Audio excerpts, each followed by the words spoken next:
Ok, salut l'équipe. Donc aujourd'hui un petit rappel et la troisième semaine du coup qui commence, la troisième semaine de 8 jours. Juste un point pour l'alimentation, voir un petit peu où vous en êtes. Donc n'hésitez pas à me redonner encore du contenu, il n'y a aucun problème. Voilà, donc l'objectif aujourd'hui, ça serait à partir de là, à partir d'aujourd'hui, donc de stabiliser au niveau de votre alimentation. Et pour ça, il faut commencer par bien respecter votre proportion par repas de féculents, de légumes, mais aussi, ou de féculents ou légumineuses, de légumes, mais aussi de viande ou de poisson. Tiens, à mes souhaits. Donc, pardon. Alors, du coup, l'objectif, comme je vous avais dit, hein, si on représente une assiette ronde, vous allez prendre un quart de votre assiette qui va être des féculents ou des légumineuses. Privilégiez les légumineuses, pourquoi? Parce qu'ils apportent souvent plus de fibres et moins de sucre, du coup, que les féculents, même si les féculents c'est très bon. Hein. Et à partir de là, pour commencer à privilégier les aliments de qualité, c'est-à-dire les aliments complets, plutôt que les aliments à base de farine blanche. Voilà. Les pâtes blanches, le riz. Essayez de trouver quelque chose, un aliment complet qui va vous apporter plus de fibres et qui va tendre vers une légumineuse plutôt que de prendre des aliments trop sucrés en fait ou trop raffinés. Voilà dans vos proportions, donc un quart de l'assiette.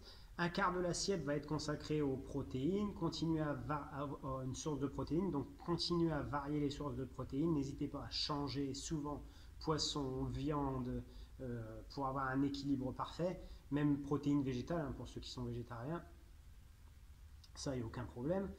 Je sais qu'il y a beaucoup d'algues, le soja aussi qui est très chargé en protéines, et la moitié de votre assiette qui va être consacrée du coup aux légumes. Alors là, aux légumes, vous pouvez vous faire plaisir. Hein. Attention, j'ai eu des questions, notamment sur les tomates. La tomate n'est pas un légume, la tomate est considérée comme un fruit. Elle est beaucoup plus sucrée que la moyenne.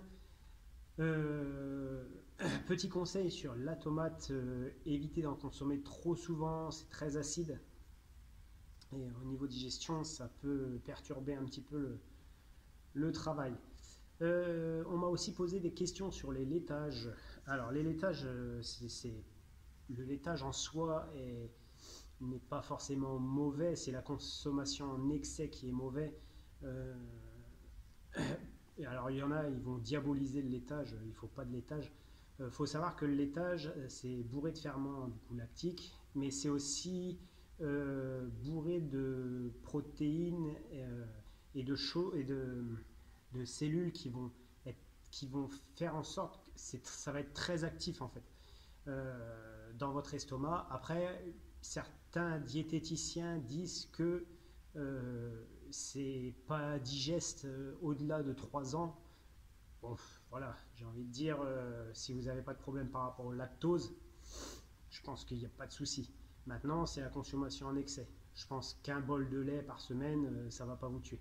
Voilà, mais il faut savoir que ça va accélérer un petit peu votre processus au niveau digestion, le lait.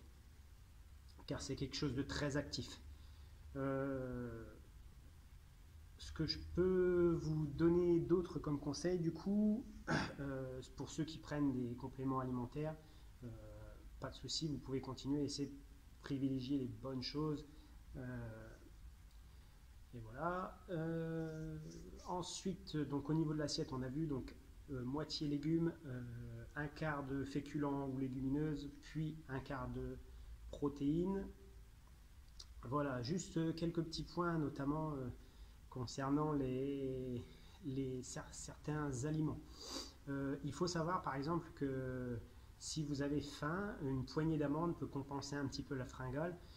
Privilégiez aussi les aliments, un très bon aliment par exemple c'est les sardines ou tout ce qui est maquereau.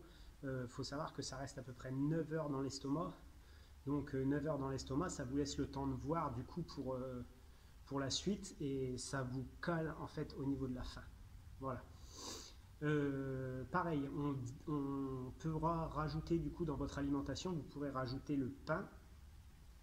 Alors moi, ce que je vous conseille, si vous rajoutez du pain, si vous prenez de la baguette blanche ou du pain blanc ou quelque chose de très raffiné, vous allez vous essaierez en quelque sorte d'en consommer une fois, deux fois grand maximum par semaine.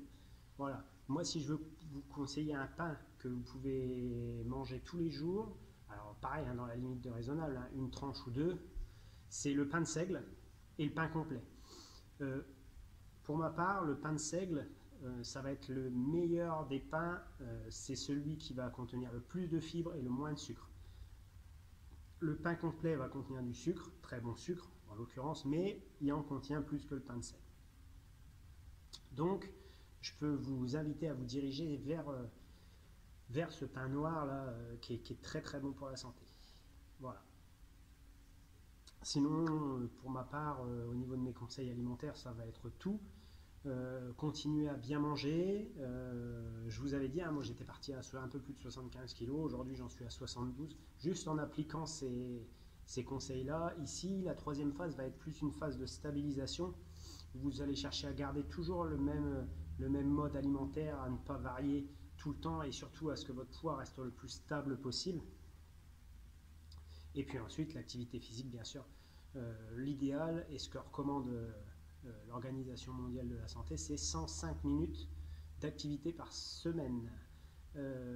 Donc 105 minutes, ça fait 1h45. 1h45 d'activité physique par semaine. Alors au niveau de l'intensité, eux recommandent environ 30 minutes intenses. Ils recommandent 45 minutes modérées. Et puis ils recommandent aussi un petit peu d'activité douce, telle que yoga, stretching. La marche fait partie de l'activité douce aussi. Voilà. Donc n'hésitez pas à pratiquer cela. L'activité douce, elle est à pratiquer, d'accord. Ne pas faire que de l'intense. Que l'intense va juste vous fatiguer, c'est tout. Donc variez vos activités, c'est un petit peu comme l'alimentation, il faut un peu de tout et pour faire un équilibre.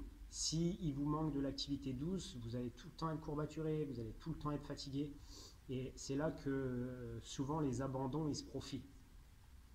Donc, modéré, activité forte, ça c'est pour déstocker un maximum, surtout si vous avez fait un gros repas, et activité légère ou douce, très très important.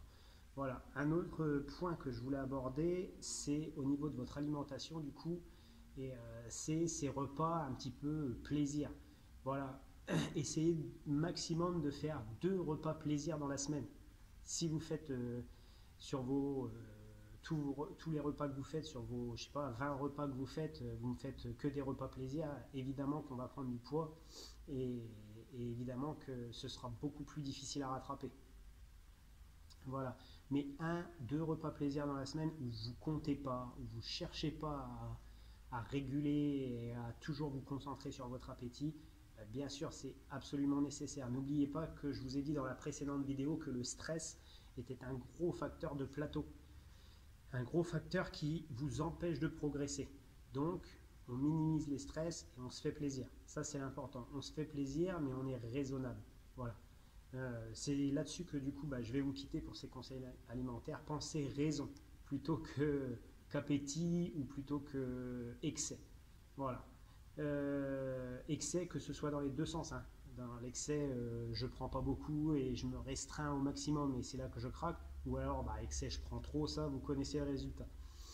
Voilà, pour ma part, je vous fais plein de bisous et je vous dis à bientôt. On entame une nouvelle semaine, donc à chaque fois 15 minutes d'effort physique par jour. Et si vous faites 7 jours sur 7, 15 minutes d'effort physique, comptez, mais on ne doit pas être loin des 105 minutes d'activité. Voilà, donc écoutez, je vous fais plein de bisous et je vous dis à bientôt. Ciao!